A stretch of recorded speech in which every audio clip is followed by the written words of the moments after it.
Assalamualaikum warahmatullahi wabarakatuh.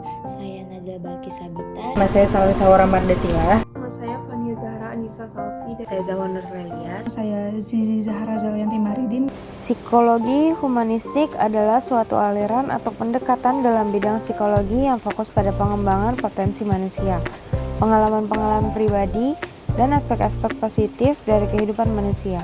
Aliran ini muncul sebagai reaksi terhadap psikoanalisis dan behaviorisme yang pada masa itu menjadi dominan dalam dunia psikologi. Abraham Maslow lahir pada 1 April 1908. Ia merupakan teoretikus yang banyak memberi inspirasi dalam teori kepribadian.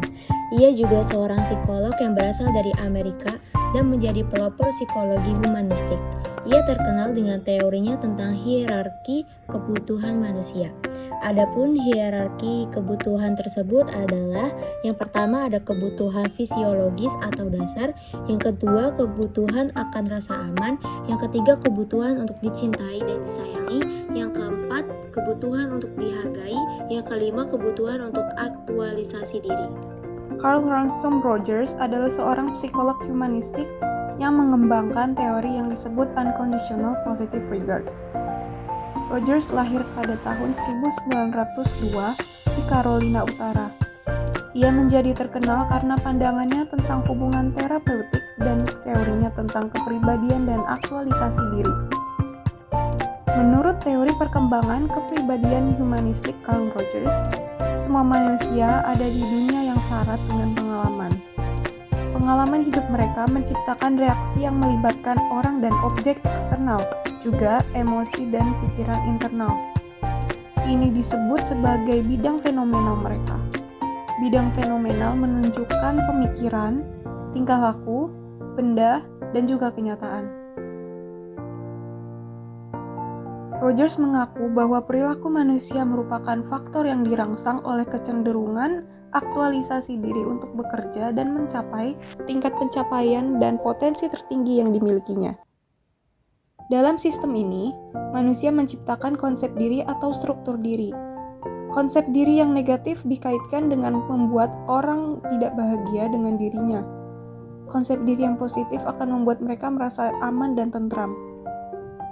Gordon Allport adalah seorang psikolog Amerika yang sangat berpengaruh dalam bidang psikologi kepribadian.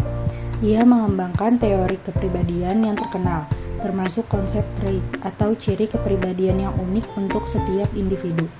Karyanya melibatkan penelitian tentang bagaimana faktor-faktor seperti nilai-nilai, motivasi, dan sikap mempengaruhi perilaku manusia.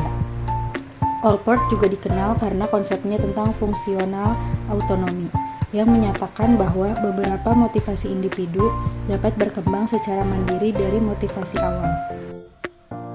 Rollo May adalah seorang psikolog eksistensial dari Amerika Serikat yang paling terkenal. May juga satu-satunya psikolog eksistensial yang membicarakan tahap-tahap perkembangan, yaitu tahap kepolosan, tahap pemberontakan, tahap awam, dan tahap kreatif. Pemikiran May tentang humanisme yang pertama, keberadaan manusia. May meyakini bahwa ciri khas dari manusia adalah adanya kesadaran akan keberadaan dirinya sendiri. Hal ini membuat manusia mampu membedakan dirinya dengan dunia. May meyakini bahwa kesadaran akan keunikan diri sendiri dapat mengurangi kecemasan. Kecemasan meliputi ketakutan dan ancaman yang dianut secara pribadi. Menurutnya, ancaman dapat dibedakan menjadi ancaman fisik, ancaman keberadaan secara psikologis, maupun ancaman yang mengganggu keberadaan nilai dari orang lain. Yang kedua yaitu tahapan perkembangan manusia.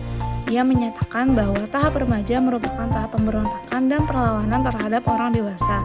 Penyebabnya adalah adanya perkembangan dari ego atau kesadaran diri dari remaja. Sementara itu, orang dewasa menurut May memiliki perbedaan tingkat perkembangan secara individu. Perbedaan ini terletak pada pandangan subjektif mengenai partisipasi dirinya terhadap lingkungannya.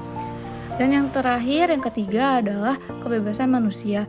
May meyakini bahwa kebebasan untuk memilih merupakan takdir yang diberikan kepada manusia. Pilihan yang dilakukan oleh manusia kemudian akan menghasilkan tindakan. Adanya tindakan, kemudian munculnya tanggung jawab. Otto Rank adalah psikoanalisis dan psikolog Austria yang memainkan peran penting dalam pengembangan teori psikoanalisis. Ia adalah murid awal Sigmund Freud tetapi kemudian mengembangkan pandangannya sendiri yang unik. Rank memberikan kontribusi terhadap pemahaman tentang psikologi manusia, termasuk konsep neurosis sebagai usaha untuk menanggapi konflik antara dorongan kehidupan dan kematian. Karyanya yang terkenal adalah The Trauma of Birth, di mana ia mengajukan gagasan bahwa pengalaman kelahiran adalah sumber utama konflik psikologis. Rank juga membahas konsep kebebasan individu dan pentingnya mewujudkan diri dalam karya-karyanya. Meskipun ia memiliki peran signifikan dalam psikoanalisis, hubungannya dengan Freud merenggang dan ia akhirnya keluar dari kelompok Freudian.